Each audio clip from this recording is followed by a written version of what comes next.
नमस्कार, स्वागत है आप सभी का। आप देख रहे हैं केएस न्यूज इंडिया। आइए नजर डालते हैं आज की खबरों पर। कोरोना योद्धाओं के अथक प्रयासों से जनपद फिर से हुआ कोरोना मुक्त। जनपद का आखिरी कोरोना पॉजिटिव मरीज भी शनिवार को हुआ डिस्चार्ज। जनपद में हुए कोरोना खाद्यान्न घोटाले में बिना टेंडर के ही खरीदा गया 50 लाख का सामान। तहसीलदार के बाद उप जिलाधिकारी सदर को भी किया गया निलंबित। शनिवार को जिला कचहरी पहुंचे राजस्थान के प्रवासी मजदूरों ने प्रशासन से लगाई उन्हें उनके घर भिजवाने की गुहार। शनिवार को मुजफ्फरनगर में AIMIM कार्यकर्ताओं ने प्रशासन से जनपद में आए तबलीगी जमातियों को वापस उनके घर भिजवाने की लगाई गुहार।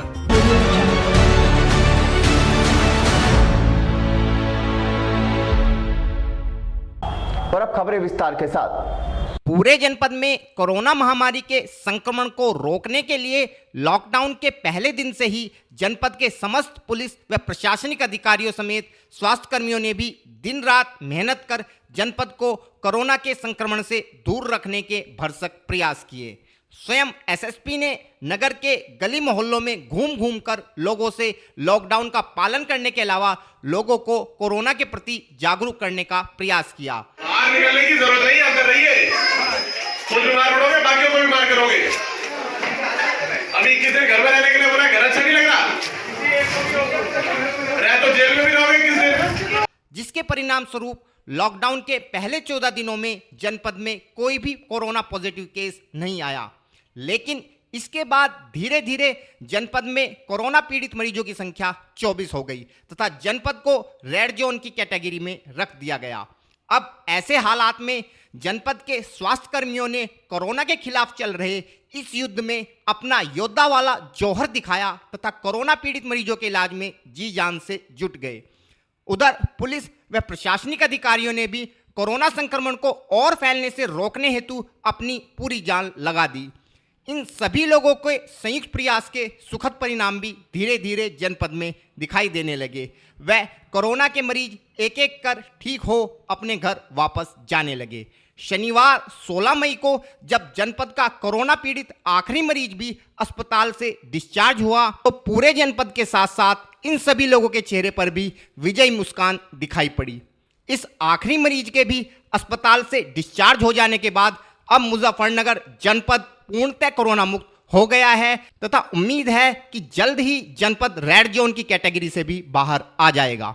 SSP श्री अभिषेक यादव ने भी कोरोना के खिलाफ चल रहे इस युद्ध में जनपद वासियों द्वारा दिए जा रहे सहयोग पर उन्हें धन्यवाद देते हुए अपनी बात कुछ इस प्रकार रखी। मुजफ्फरनगर की जनता का कोरोना वायरस से जंग के समय दिए जा रहे सहयोग व अनुशासनात्मक व्यवहार के लिए आप सभी का बहुत बहुत धन्यवाद देता हूं और मुझे पूरी उम्मीद है कि आगे भी इसी प्रकार से हम लोग मिलकर कोरोना को लगातार हराते रहेंगे। वर्तमान समय में दो चीज़ें हम सभी के लिए बहुत महत्वपूर्ण हैं और मैं पूरी पुलिस और प्रशासन की टीम से आपसे अनुरोध करना चाहूँगा कि इन दोनों चीज़ों का ध्यान अवश्य रखें। यदि आप किसी भी कार्य के लिए अपने घर से बाहर जाते हैं, आपका कोई भी परिवार का साथी कोई दोस्त बाहर जाता है, तो ये सुनिश्चित करें कि वो मास्क ज़रूर लगा के रखें। आप मास्क लगाएं या मास्क के रूप में रुमाल बांध लें, गमछा बांध लें, कुछ भी बांध लें, लेकिन अगर आप घर से बाहर जा रहे हैं तो मास्क ज़रूर लगाएं। इसी के साथ साथ आप जब आप बाहर जाते हैं किसी दुकान पे, दवाई लेने, मार्केट में, अपनी ड्यूटी पे, कार्यालय पे काम करने, किसी भी कारण से, तो अपने आसपास के लोगों से 2 गज दूरी ज़रूर बना के रखें। सोशल डिस्टेंसिंग का नियमों का लगातार पालन करें। यदि आपके आसपास कोई भी व्यक्ति बाहर से आया है तो तत्काल आप या आपके परिवार में कोई आया है तो आप तत्काल उसके संबंध में नज़दीकी थाने पे, चौकी पे, primary health centre, PHC, CHC कहीं पर भी सूचना ज़रूर दें। किसी भी तरीके से सूचना को न छुपाएं। बाहर से यदि कोई भी व्यक्ति आ रहा है तत्काल पुलिस और प्रशासन को उसके संबंध में सूचना दें। होम क्वारंटाइन को लगातार फॉलो करें और अनुशासन के साथ ही इस जंग को हम लोग जीत सकते हैं। ये बात ध्यान में रखते हुए हम सभी लोग मिलकर इससे लगातार इसी प्रकार से एक दूसरे का सहयोग करते हुए लड़ते रहेंगे। मैं अंत में आपसे पुनः अनुरोध करता हूं कि मास्क अवश्य लगाएं, सोशल डिस्टेंसिंग का पालन ज़रूर करें। किसी के कहने के लिए नहीं बल्कि अपने आसपास के, अपने जनपद के, अपने देश के सभी लोगों की सेहत व सुरक्षा के लिए हम सब लोगों को मिलकर इससे लड़ना है। मार्केट में कहीं भी जाएं आप अपने बगल वाले से 2 गज दूरी अवश्य बनाए रखें। बहुत बहुत धन्यवाद।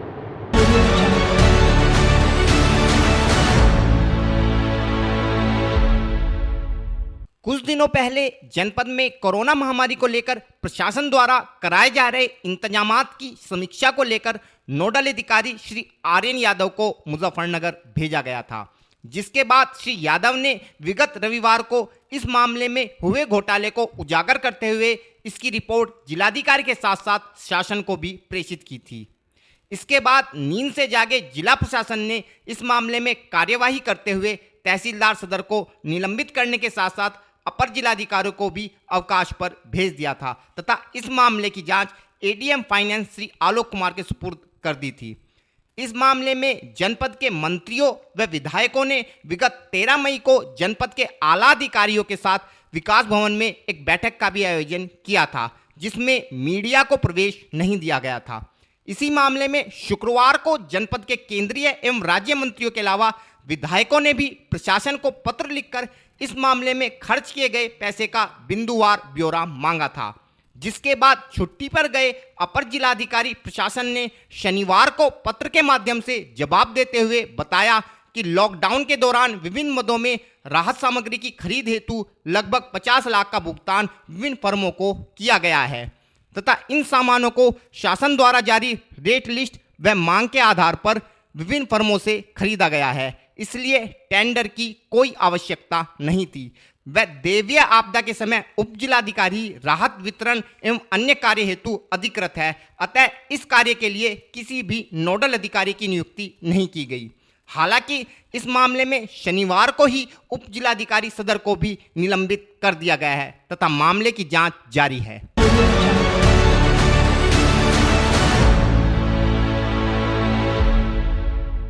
लॉकडाउन के कारण पूरे देश में जहां तहां फंसे प्रवासी मजदूर अपने घर वापसी का भरसक प्रयास कर रहे हैं।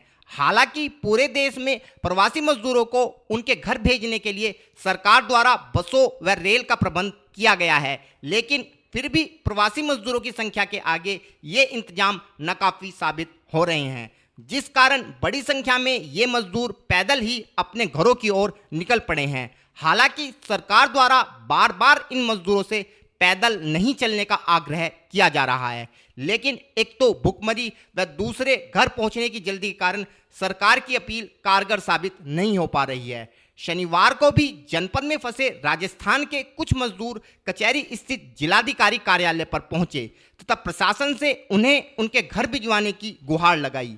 इन लोगों का कहना था कि लॉकडाउन के कारण 2 माह से उन लोगों का काम धंधा बंद है तथा वे लोग बड़ी मुश्किल से अपनी गुजर बसर कर रहे हैं। अपने घर जाने की परमिशन को लेकर वो लोग कई बार कचहरी आ चुके हैं, लेकिन प्रशासन हर बार उनसे प्रार्थना पत्र लेकर उन्हें जल्द भिजवाने का आश्वासन दे वापस भेज देता है। इस विषय में जानकारी देते हुए एक पीड़ित मजदूर ने बताया। जी, क्या नाम आपका? मेरा नाम केसर। केसर जी, आप कहाँ के रहने वाले हो? हम राजस्थान के रहने वाले हैं। मुजफ्फरनगर में क्या कर रहे थे? वहाँ बस हम काम मजदूरी के आए थे, बूट पॉलिश वाले हैं हम मोची। अच्छा, यहाँ लॉकडाउन लग रहा, हमारा यहाँ काम धंधा नहीं, हम घर जाना चाहते हैं। कितना टाइम से आप यहाँ पे धक्के खा रहे हैं कलेक्ट्रेट में आके? यहाँ 2 महीने हो गए हमको। 2 महीने तक आपका कोई पास नहीं बना रहा है? नहीं, कोई हमारे को परमिशन नहीं, हमें कुछ नहीं चाहिए, परमिशन दे दो, हमारे घर जाना चाहते हैं हम। आप कितने आदमी हैं ऐसे जो घर जाना चाहते हैं? घर जाने वाले हम 25-30 आदमी, बच्चे समेत। कहाँ जाए थे आप? ये हनुमानगढ़ जिले के हैं। हाँ, बस इतने ही। कितने टाइम से आप मुजफ्फरनगर में रह रहे हो? ये 2-4 महीने से हैं। ये लॉकडाउन लग गया, फिर हमारा कार मजदूरी नहीं है तो हम घर जाना चाहते हैं। तो आपने यहाँ अधिकारियों के पास आए, किसी अधिकारी से मिले आप पहले भी? हाँ मिले, हम यहाँ 2-3 बार कागज बना के दे दिए, कचरे में फेंक देते हैं, मैसेज कर देंगे हम तुम्हें भेज देंगे, फोन कर देंगे। आपको ये परमिशन हम नहीं देता है तो नहीं देते, हम किस तरह जाएंगे आप लोग? पैदल चले जाएंगे। आपको पता है पैदल चलने वाले भी कुछ हम देख रहे हैं टेलीविजन में पैदल सरकारी बसें दे रहे, उन्हें भी बीच में उतार रहे हैं, वो भी लोग मर रहे हैं, पैदल चलने वाले भी मर रहे हैं। अब छोटे बड़े बच्चे हैं तो ये सरकार बीमारी से मरे ना मरे, बच्चे पैदल चलने वाले मर रहे हैं, पब्लिक तो ऐसे ही खत्म हो जाएगी। तो सरकार को कुछ करना चाहिए, हमें परमिशन चाहिए, हम यही चाहते हैं, हम घर जाना चाहते हैं बस, और कुछ नहीं चाहिए। हम आपको परमिशन नहीं दी तो फिर आप लोग किस तरह जाएंगे यहाँ से? पैदल चले जाएंगे, और क्या बता सकते हैं हम।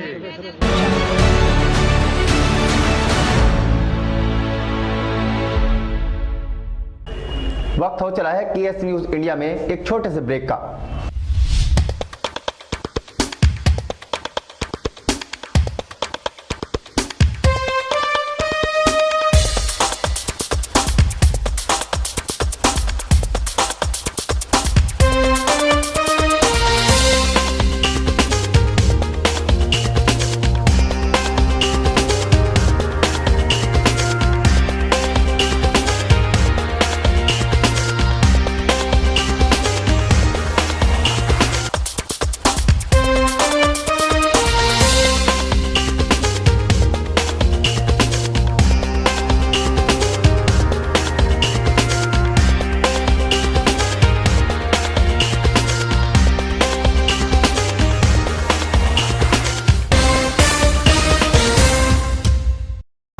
ब्रेक के बाद आप सभी का स्वागत है।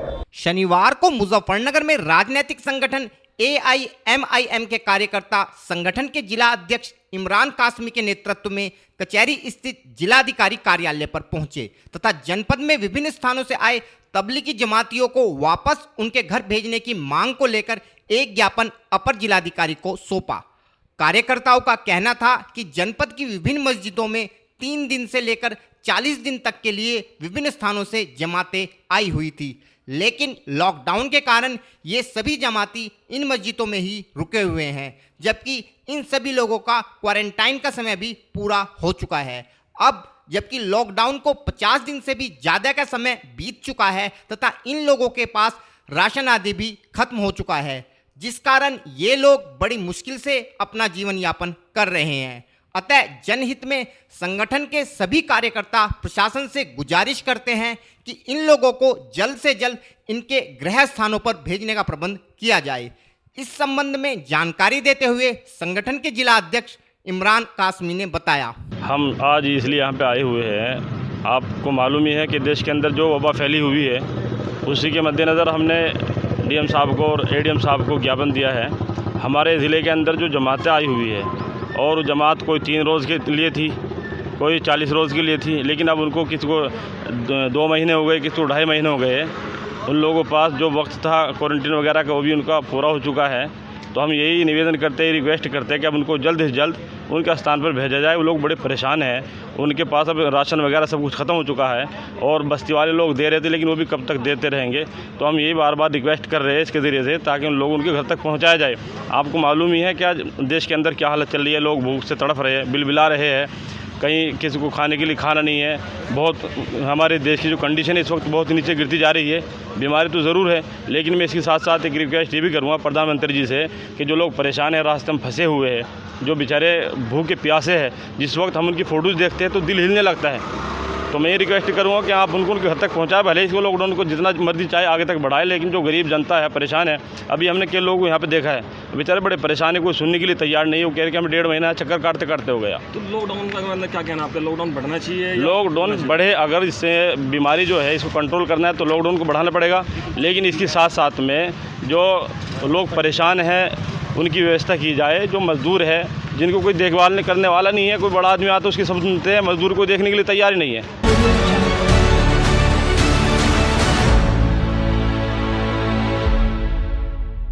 आज के बुलेटिन में इतना ही। कल फिर होंगे हाजिर कुछ नई और ताज़ा खबरों के साथ। देखते रहिए केएस न्यूज इंडिया।